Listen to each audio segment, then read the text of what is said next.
plans to replace the Canadian C3 gas mask began in the early 1990s. The design was considered obsolete since its first appearance in Canada in the 60s, and the original design by the British with their light anti-gas respirator during World War II. This mask has its own history, which I am unqualified to discuss. During the process of searching for a replacement to the C3, the C4 was put forth. The mask features an injection-molded convex dual polycarbonate eyepieces that provide a reasonable field of vision, in contrast to masks with circular, flat lenses. Earlier C4s used commercial thermoplastic lenses, which were tested in 1991.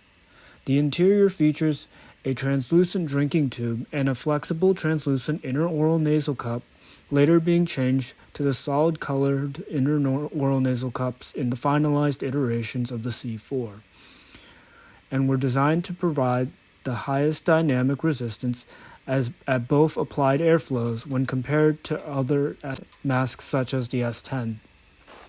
The head harness is made of a stretch fabric mesh system mounted directly to the facepiece and two simply adjusted pull straps. The C4 is easily donned and doffed.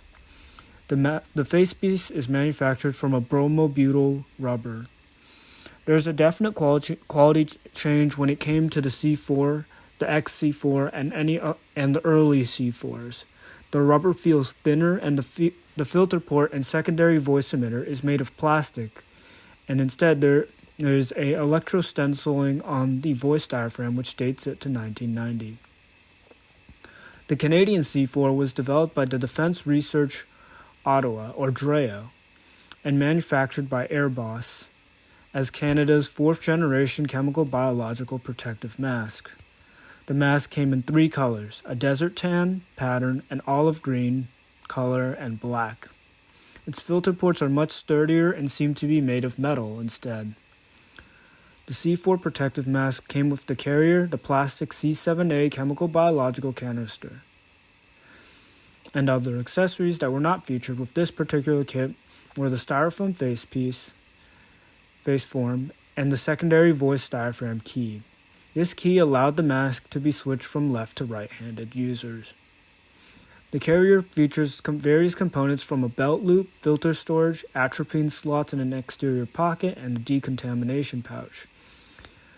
The interior of the kit has enough space to hold the mask, but not much else, since the exterior filter pouch occupies some of the space inside the carrier.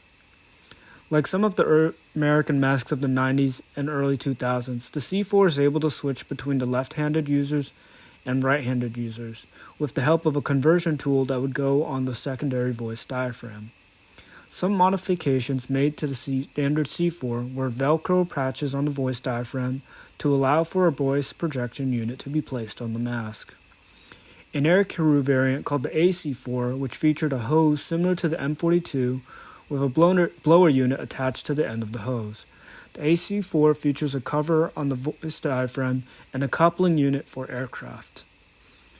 The PC4 featured a wider voice diaphragm capable of mounting a MSA ESP-style VPU.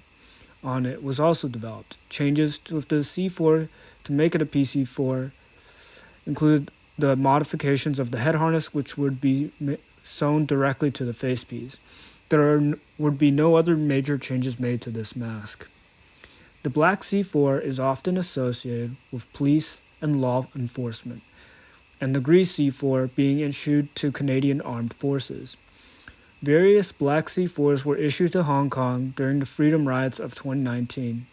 As Hong Kong police rushed to quell student uprisings, many were issued various masks. Black C4s are frequently pictured among the equipment used by the police responding to these uprisings at the Chinese University of Hong Kong. Information pulled from the Airbus press release from October 10th of 2018 states that the process of replacing the C4 had begun, and that Airbus would begin supplying up to 77,800 of its recently commercialized low-burden masks, or the LBM, and up to 155,600 of its newly developed canister to DND, or the Canadian Department of National Defence. If you're looking for a video that discusses the LBM, I would highly recommend viewing Raptor's video. I may have missed some key information on this mask, so if you have information that I do not have, feel free to leave a comment, as I'm always looking to improve my videos.